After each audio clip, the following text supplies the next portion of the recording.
excited to say the last of 2020 in all means and things possible. Last day of school for 2020, last day of this for 2020. Let's put the final nail in the coffin and let this thing go away. But today what we want to do is talk a little bit about resilience, what that means to us. And then we want to walk through some of our stories from 2020 as we've tried to navigate leading a church community through a wild season. So we just released our annual report. And so some of what we're going to do today is just kind of inspired by that and a little bit more color commentary on some of the pages and the pictures and the things that you're going to see in that annual report. So let's just start off. I'll go to Des first, but what does resilience mean to you? And feel free to be as liberal with that definition as you want to. I think to me, resilience is facing something difficult, going through something hard, and keeping your focus on the Lord in our case, right? And bouncing back, knowing that you have hope in something bigger than whatever you're facing. So it's just this heart posture of always relying on the Lord and keeping your eyes focused. But for me specifically, and a new lesson that's always been there, but I just learned, is this idea that even when I'm failing, even when I refuse to put my eyes on God and refuse to look at the hope, He still is loving me. He's still drawing me near, and He's still waiting for me to receive the invitation of falling back into trusting Him and getting that heart posture right of hope. And so resilience is, jumping or bouncing back from something hard, no matter how your attitude has been in the past. Yeah, I can definitely relate to that definition for sure. I would posit the word elasticity right here. I know that's out of left field, but I think about economics, and I don't sit and think about it a lot. That sounded funny, but I think about economics all the time, you guys. But elasticity, just like something's ability, how strong something is, or what is required of something after it's been affected to get back to where it was. So if something gets pushed in, how long does that take for it to kind of bounce back?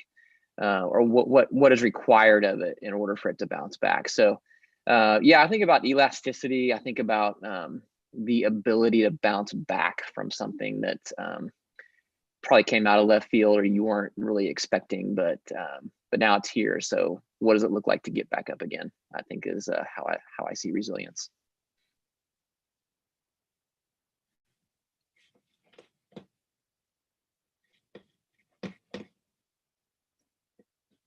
For me, I think of one of my favorite Marvel superheroes, Matt Murdock, who is Daredevil. I don't know if you've watched the Daredevil TV show, but besides the fact, he's got superhuman ability to sense since he's blind.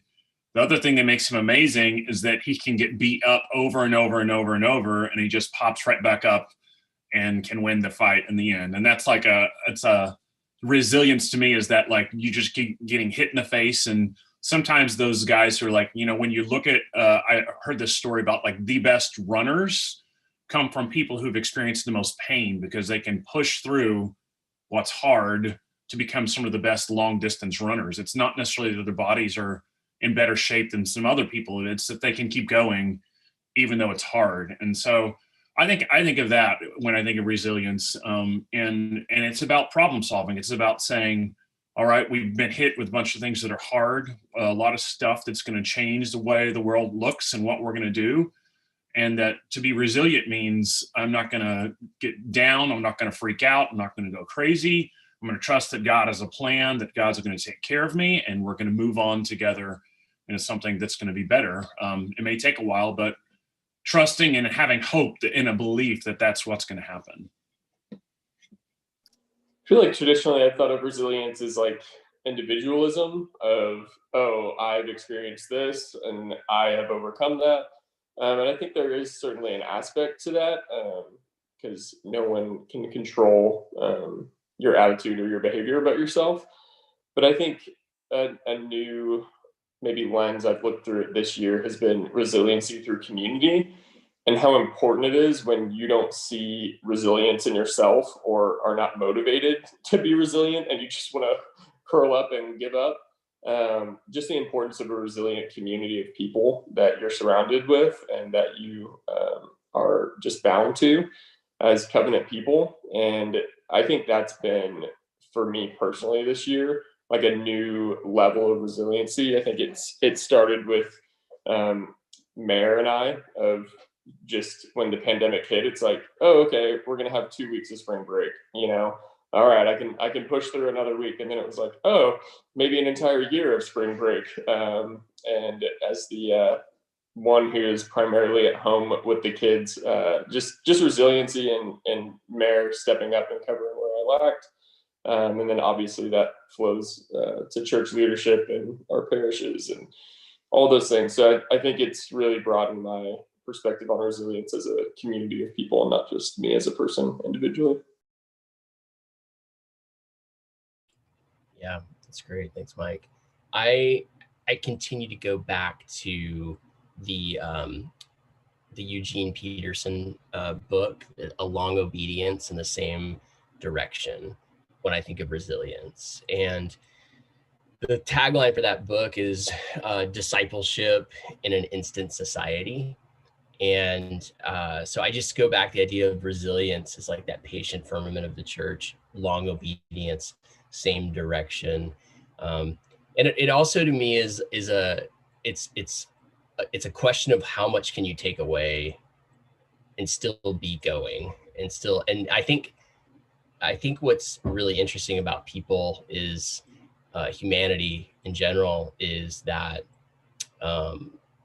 like it's almost impossible for us to live into the story of Job without actually having lived into the story of Job, because we have all these like hero worship ideas of how tough we are, or what we could do if that happened to us or whatever. But I think in reality, people are pretty tough, and that there's all of these things that we don't want to lose, but they're more fluff than we think that they are. Like we think we have to have them, and the more that those things are taken away, the more we learn that we actually didn't need those things. And so, yeah, so that's it for me too. So we want to kind of go through a few things from our annual report and just tell a little bit more of the story of the park. So if you do tune into this, if you're watching this later, I hope you can kind of wander through this with us. And I think it's really important to tell stories of faith communities as we close out this year, because I think that many of them are struggling and really trying to survive going into next year. And so we've been fortunate and able to continue to do ministry in new ways.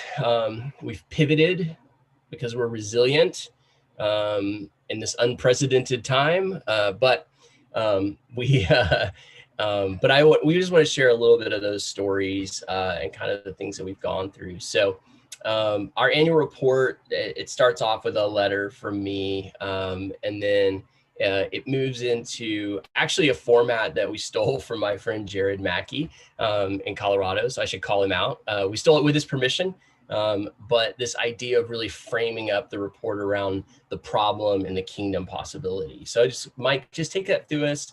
Take us through that, and then we'll just pause, and if anybody else has any comments or thoughts. Yeah, so I think, really identifying the problems that we're facing as a church community or as a culture really should, we believe, form how we look for that year or for that decade. And so some of the problems that we have identified that you can read here is, and we had this one last year also, but it took on a whole different meaning this year of we are isolated. And if we thought we were isolated in 2019, then we had no idea how isolated we would be in 2020. And so that's a big problem. Just this independent isolation versus what we think we should be, which is this interdependent community of people on mission together. And then the second problem that was really evident this year that I think was there all along, but just really rose to the surface, is how divided we are, whether that be along political lines. If anyone remembers that debacle, that is, I guess, kind of ongoing still, I don't know. And racially, with all that has happened this year, looking at just people with different views and different experiences, and a lot of talking and not a lot of listening in that division, ideologically, or how you think culture should be done, or church should be done, or how God moves in this way or that way or doesn't. Just a lot of division sprung up, or was revealed by God this year, which I think is actually a blessing to have those things come to the surface so that we can actually address them instead of having them swept under the rug. And then lastly, we are distracted. We're distracted people. I mean, I'm sure we all have a device on us at all times that is calling us or texting us or letting us know that there's something we should be reading about or watching or all those things. And so our ability to be fully present to ourselves, to the Lord, to one another is a really difficult task because we're so distracted. And the kingdom possibility, really, these are the same from last year. As I was trying to think about what we should be doing differently as a kingdom possibility, it was like, I think this is the solution for these problems. This is a solution for the problems that we faced, in years past, and it's church as family. And I've said this a lot, but church as family doesn't mean that it's all lovey-dovey and everything's great. We all have families, whether that be your immediate or extended family, and family is really tough. But it means that you are present to each other, that you are committed, and that you say difficult truths in love, because we truly care about one another and want to see that healing and redemption in each other's lives. And then parish communities.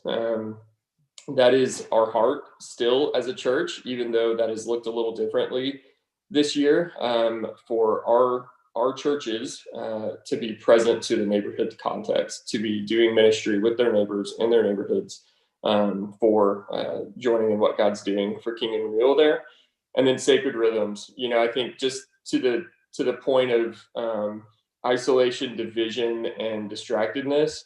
I mean, sacred rhythms, like if you are really struggling with someone, or I'm sure we've all had Sundays where we came to church with a conflict with someone that's in the room, or that we drove to church with, not to name any names. There is nothing more unifying and reconciling than coming to the table together, than praying together, than joining in worship and singing together. And so, these are the things that we saw as problems, and that we are prayerfully acting in as kingdom possibilities. Thanks, Mike. Anybody else have thoughts on that?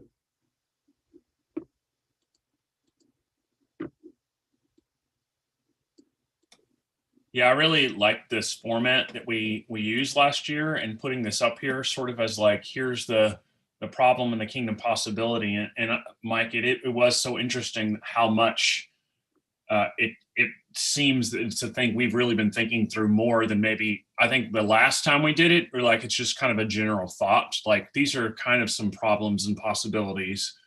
But I think this year we're at that resilient problem solving stage. And so we're feeling that there is things that we have to look at that are the problems. And those problems are things that we believe that the kingdom has a way to lead us out of. And these aren't necessarily new things, but these are things that I think we've decided even more so are so important as we've gotten to this point. Yeah, that's good. Well, let's keep moving and look at a couple of other of our images.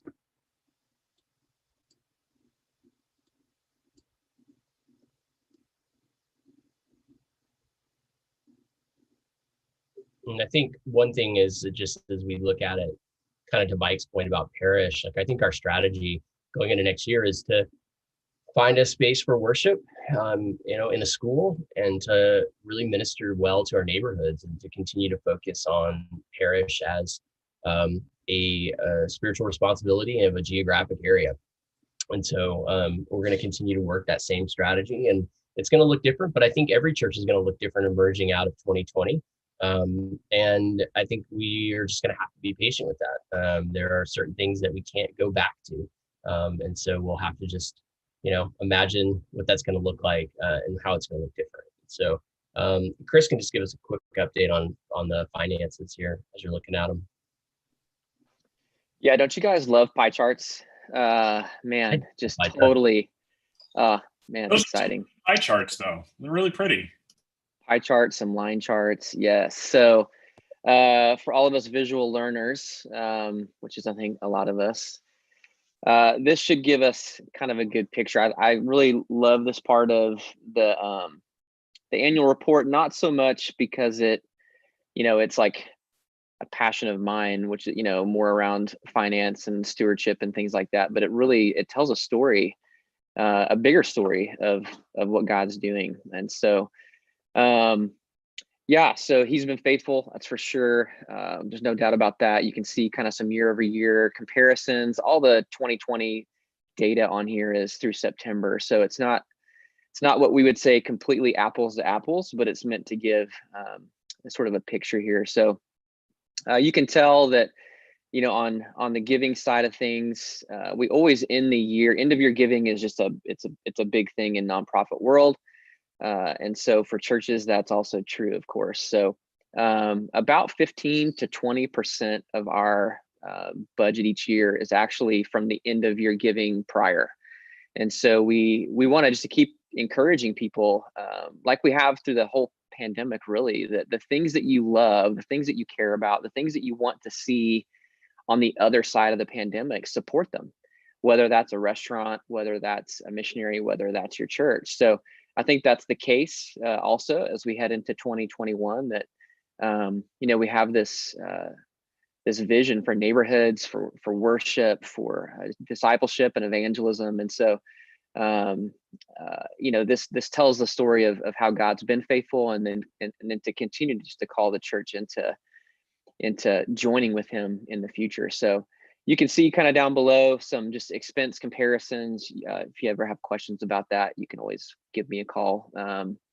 But throughout this year, we've been able to save some money in some areas. We've also needed to kind of allocate some new money in some new areas with digital church and jumping online and needing some new technology and things like that to make that happen. And so overall, we're in a good position, but we really want to head into next year with a lot of momentum. And so just want to continue to encourage folks to pray and consider that end of year giving space, not just the park, but also other organizations that you love and care about. So we didn't get to go to Albania this past year. That's a big part of our sort of missional giving. We're really hopeful that we can re-engage maybe this next year. But that's kind of why you see some of those numbers being really different, because we had a really different year. So yeah, that's kind of a high level overview. If anybody had any thoughts or questions, but you can always reach out to me if you have questions, and I would love to talk with you more. But man, we just celebrate God's faithfulness through these charts and what these depict. They depict a story of faithfulness, really. Okay, so we're gonna flip the page here, but before we do it, what I want to do is I want all 5 of you, once we flip this page, I want to get your first couple of thoughts or responses to this next page, whatever it is, good, bad, or indifferent. So let's flip this next page.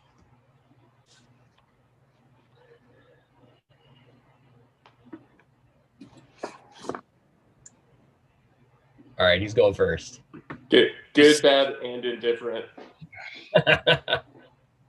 I mean, I remember so we had Bo's first birthday party it was like March 15th or something. It was a Saturday. And it was when like stuff was really starting to pick up. And I remember we made that call, I think that day, that was like, hey, we're not, like, the school's called. They're like, you guys can't meet here. And I think it was Scott did like an intro. We met at 708. It was Scott, Kyle, and I. And Scott gave like this intro of, hey, this is what we're doing this week. And then I preached to a camera for the first time in my entire life to Kyle and his camera. And I just remember being like, this is the weirdest thing I have ever done in my life. And then towards the end of, I think we did more than half the year was in that studio. It became like extremely strange, yet more sacramental, I would say, more meaningful to gather with all of you to record church for online church. Yeah, I see the same. A lot of good and bad and indifferent, but I see some feet on here, which I know certain people are more fans of than others. I mean, that is just completely unnecessary. I'm not sure how that made the cut. Yeah, I was not advised that was going to be part of the thing here, but it's, it is what it is. It's church at home. So yeah, Zoom. Period. That was good, and then it became bad, and now I'm kind of indifferent. I'm grateful for it, but it's just become this thing that we need to use. But yeah, those Zoom Bible studies that we've done, I look back on those with just a lot of fondness. Being able to connect with some people there that we wouldn't normally. Sort of like our churches, like diaspora, right? Like people that are kind of all over the place that we could reconnect with and study the scripture with and just catch up with. We also we did some happy hours via Zoom, which was weird, but hey, we'll take it, right? So I kind of see all the Zoom stuff in that upper right corner, and yeah, a lot of good from that, I think. But yeah, I don't know, y'all. I see resilience. This represents resilience to me. This represents like just a group of people who love the Lord and are serving him and get thrown something that they didn't ask for, they didn't want, and responded brilliantly. I get it. It stinks. You can't be with people and that kind of stuff. But I just see a group of people running hard towards God in this picture. And it brings me so much joy and like fondness. I don't know. I know that's probably a very different perspective, but I just see a reaching out for those who couldn't go to church, who really couldn't go at all. I see just desire to connect and how deeply this group of people loves their people to adjust so brilliantly. So this looks like resilience to me. This looks like hope. This looks like people loving people. Man, it just looks like so much work and stress. But it was all beautiful and fun. There's so much about it that I loved. And yeah, some of those weeks when we first started worshiping, where we were recording upstairs, Mike, I remember that first week. That first week we didn't do music. That first week we're just, it's just going to be 1 week is what we thought. We thought we would just have to quickly record a sermon, and then everything, we'd have, like you said, an extra week of spring break, and we'd be back at it.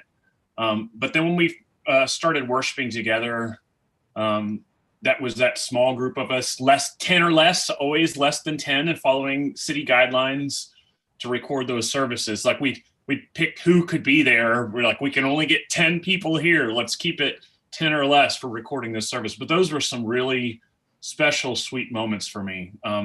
Just that time being with you guys and with our worship leaders, leading and going through all this work just to lead our church.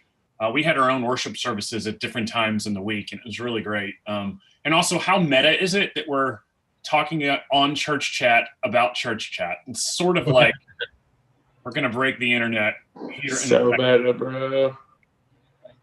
It's Inception.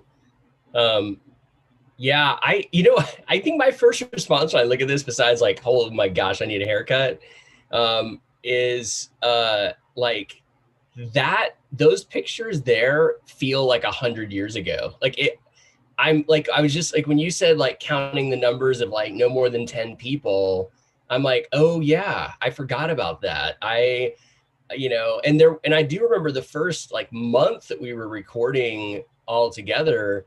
It was a really teary-eyed, like it was intense because we were so used to that rhythm of worship and community, and then being back even with 8 or 9 or 10 of us was really powerful. And then kind of like Chris said with Zoom, also, I mean, around June or July, like it was just done. Like we were like, we can't do this anymore. It was killing us. And so anyway, yeah, it's just absolutely wild. So let's flip the page and just do a quick shout out to everyone on just family ministries. And what that's meant in your life and just to our church community this year. I can start. Man, I just, as a stay-at-home dad / full-time pastor guy, the work that Christina and Jen and Megan and Sam, I know Des, you had helped off and on with all that kind of stuff this summer as well. But just the videos, Kyle obviously producing, like just the content that that was like the most exciting part of our Groundhog Quarantine Day for our kids and myself, was doing the craft and watching Aunt Jen on TV. And I mean, just even like, I don't want to overshare about how much television my kids watched during the pandemic, but it was more than normal. And just to be able to have awesome stuff for them to be able to watch and engage with and learn songs and dance moves. And I've now got a whole Spotify playlist of Orange Kids music and things like that they just, it's still, when we drive to school, they want to listen to that. And it really, like, it transformed my whatever pandemic experience. And I know it was a lot of work for everyone that was involved, but getting those packs together, getting the videos, man, and even what they're continuing to do with the busy boxes at in-person service, being a part of the liturgy. I mean, just, they have had to shift, I would say probably, I don't know if more, but they have had to shift in a huge way from what they were doing to what they're now doing. And it has just been really cool to see them work as a team and benefit just so many of us. So that's my thoughts on FM. Yeah, I would just add to that, we talk about resiliency, and even the word that I mentioned, elasticity, like the ability to bounce back. I feel like the Family Ministries team, Jen and everybody, I feel like they more quickly responded to the needs of the pandemic than probably anybody. I feel like the rest of us were probably still laying on the floor trying to kind of pick ourselves up.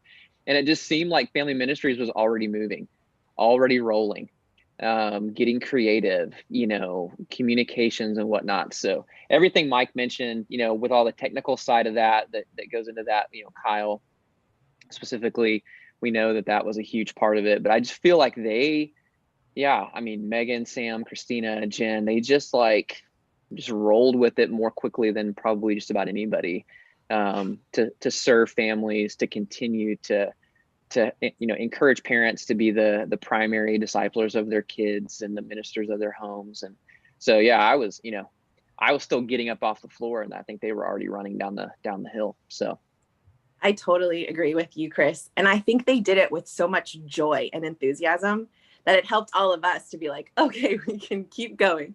I want to specifically call out youth group, because I have a child in youth group, and I want to say that she was covered in the word through this really difficult time because of youth group.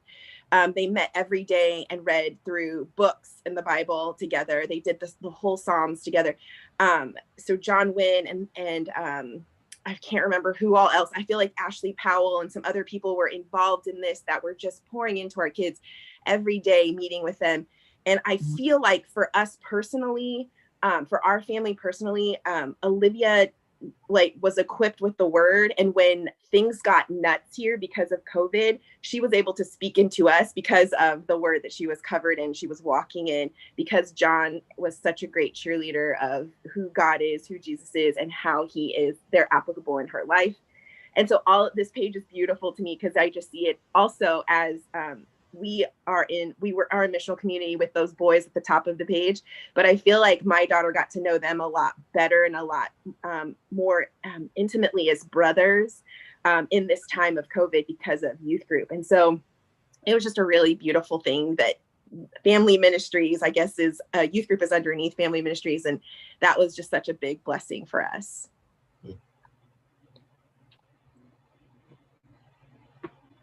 Yeah, it's awesome. All right, let's turn the page and let's look at our life raft. Is the next page. Boom. Aggie Park. There is only one of us on this call that is even vaguely an Aggie. And so Aggie at heart, not with degree, but that's not his fault. It's because of ministry and everything else. But yeah, I just appreciate you pointing that out and just stabbing that dagger even further into my heart. I'm an Aggie by association. Okay. It could have been different, but it's not. Sorry, man. Go Bobcats, Southwest Texas. I don't even know what Wayland Baptist is. I think we have a candle or like the flames. They probably are the Crusaders. Let's be honest. Well, yeah. Scott, is that really the Bobcat like hand sign? Like I can't trust that at all. The little dew claw, you gotta get that dew claw up there. It is. I think this is the Cougar one at U of H also. And I heard that it's the U of H Cougar one because they actually slammed the door on the Cougar's paw and it ripped off one of its, whatever those are called. Toes? I guess toes. Anyway, I don't know. I only went to 2 football games. Anyway, but yeah, hey, go Texas State. All right. Let's talk about Aggie Park. This is a building we had used previously for a couple of different events, and that relationship proved to be really important for us in this last season of time. So what are your reflections on this Aggie Park? Man, just grateful for the space. I mean, for 6 months of digital church. I mean, and we still, of course, love that, being able to do that for folks that are staying home, but just to have a room to come back to. I mean, I think for me, it reinstilled the belief that the gathered people of God are supposed to be together, that we're supposed to worship in community and then scatter. And so I just missed that gathering. And so having the outside space, I mean, just seeing these pictures, I see the Schwartz family in one of these pictures, and it's like, man, I just love like kind of seeing them over there, but just love being able to have a spot for people to come, and to be in community, to be able to see faces. Aggie Park, I mean, as much as we love it and we do, we're trying to make it work and make it fit, right? And but just so grateful to have a space to come to, and yeah, just seeing all the faces and having the kids stuff in the back. I mean, talk about being flexible, talk about being resilient. I feel like that's a weekly theme, of just, hey, we're gonna be a family. It's gonna be messy, but we're gonna be here together. And so I've loved it. I've loved being back together, all kind of one worship service for Sunday. And yeah, I just love these pictures. Brings back some memories. Kind of getting more and more used to the space as we go, week to week now. But yeah, who would have thought from doing School of Theology over there to then, like, in the matter of a few years, we would actually be meeting there for Sundays. It's wild. Yeah, I'm not gonna cry on camera, hopefully, but I had kind of forgotten about this because it does feel like such a long time ago, but the amount of times that my kids asked, when are we going to play with our church friends again, or when are we going to church again? I mean, they asked all the time, and it was like one of their favorite things to do, because in their mind, it's, we go and learn about God, we worship God, and then I get to go see my cousins, and I get to go see my best friends, and I get to go see, these teachers that I love. And they, I mean, for them to not have that, they were hurting in a big way. And, having kids, my kids particularly, in service is not the ideal situation.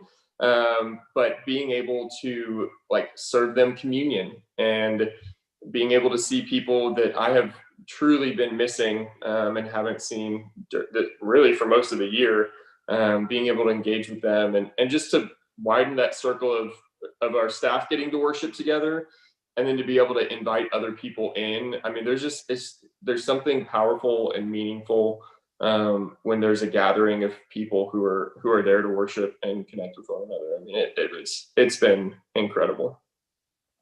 Yeah. and I think that's probably one of my favorite parts of the whole deal has been just being in church with my family all together and just worshiping. It's been really, really good. I normally in the picture that's there, Chase is standing next to me, but normally Grayson is. And I think we've just had some of our sweetest moments is me kind of poking him during the sermon and, having him sing with me. And it's been really, just really sweet. I think the only thing to draw out on the next page with the sermons is like how like there was a certain point where like we just scrapped the entire plan. And we were like, oh yeah, we can't preach on that. That's not going to work. Forget that. And we just threw it out the window, which normally we don't do that. Normally normally God kind of meets us in like whatever's going on in the world and what we plan. But this was one year where, unprecedented, we ended up just having to just totally scrap the plan. So let's just move to the next page and talk a little bit about our missional partners and the work that they're doing in the world and the work that we've had a chance to partner with them. If you think it's hard to deal with a pandemic in San Antonio, Texas, you can only imagine what it's like to deal with one in Albania or in rural India or in Cambodia or other areas of the world that in some cases might have actually done better handling the spread of COVID-19, but are already so financially depressed that it was a huge struggle. And so, and then even Young Life and Young Lives, I mean, just to watch them have to change gears and to do something different has been really inspiring. Watching Christina Vaya minister to teenage moms who are staying at their houses and trying to take care of their children and still get an education. And for those of us that are on here, that we're all parents, but we're not dealing with the same set of issues that a 17-year-old mother is, who's trying to get a high school education. And so our missional partners have been incredible. And so anybody else have any thoughts or anything you want to call out there of things that you see on our missional partner pages? I would just say that I'm so proud of this list. I mean, I'm just so proud that we get to be connected to them and like counted among them, I think I would just draw out, specifically like, yeah, you mentioned, Scott, a couple of our friends in Albania, the Kemps with Pioneers working among the Roma, and then Aldo Rastemi with Crew. I know they've had to shift gears and just like all of us, kind of up and down, but just so proud of the work that they're doing. I mean, this whole list, of course, but I would just draw some attention there. I know the Kemps are actually in town for a little bit, so hopefully we'll be able to see them and connect with them directly. So yeah, just proud of this list as I look at it. I love all these organizations because of the people who we know who are helping lead them. So I would just say that. Yeah, one that stands out to me is pretty fresh on my mind is Blueprint, and just the work that they've continued to do and serving their homeowners, and also just getting creative with how different groups can come serve during the summer, which I know is that's really where they get a lot of work done, and just our youth group being able to be a part of that, and then as well just Aubrey McKissick and Dee Dee Sedgwick and all of them of coordinating, still loving on the homeowners through giving Christmas gifts. They had to completely revamp all of that to make it safe and plausible for churches to be able to partner with them as they do that. So that was a real joy to be able to be a part of this year.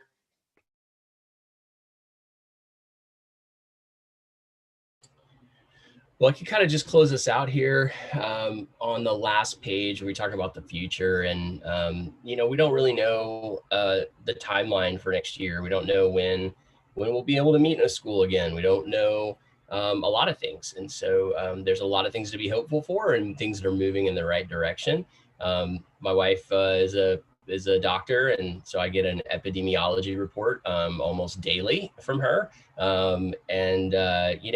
She's not an epidemiologist, but she is smarter than I am. And I have hope that things are moving in the right direction. But I think as we move from where we are now to where we're heading, I think it's important to remember what Chris said, that we have to continue to support the things that we want to see when this is over with. And so my most recent kind of reimagination of the season is that we're in like a training montage, like in Rocky IV when he's in Russia, and the church is like just getting stronger. The staff teams are hopefully getting more focused. That's definitely been my prayer for our team, is that when we emerge out of this, we are ready to run, and to really join people with what God's doing in the world. And so we've had new people come to the park in the last several months, which is kind of wild. But I think one of the real blessings, even in this last 2 weeks, was somebody requested to get baptized. And then we had 2 people that were new to our community let us know online that they were new. And I think those are just really beautiful little glimmers of hope. As we move into this next year, the world is going to need the church, not just the park, but the church. And so I'm looking forward to that. But I think we have to be patient. We have to continue to have perspective. And then we have to persevere, because we're not through the season yet. And so those are my prayers as we move into next year. So this is our last church chat of the year. We're wrapping it up. Anybody got any final thoughts before we're gone? Get your annual report.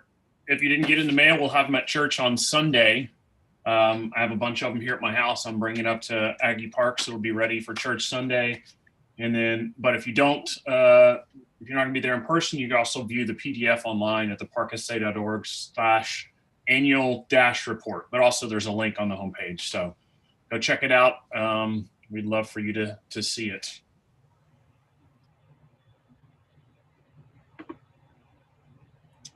All right. Well, we will wrap it up and look forward to next year. We're going to be trying some new formats next year, diving into some stuff that has some substance and maybe some difficult conversations. I'm really looking forward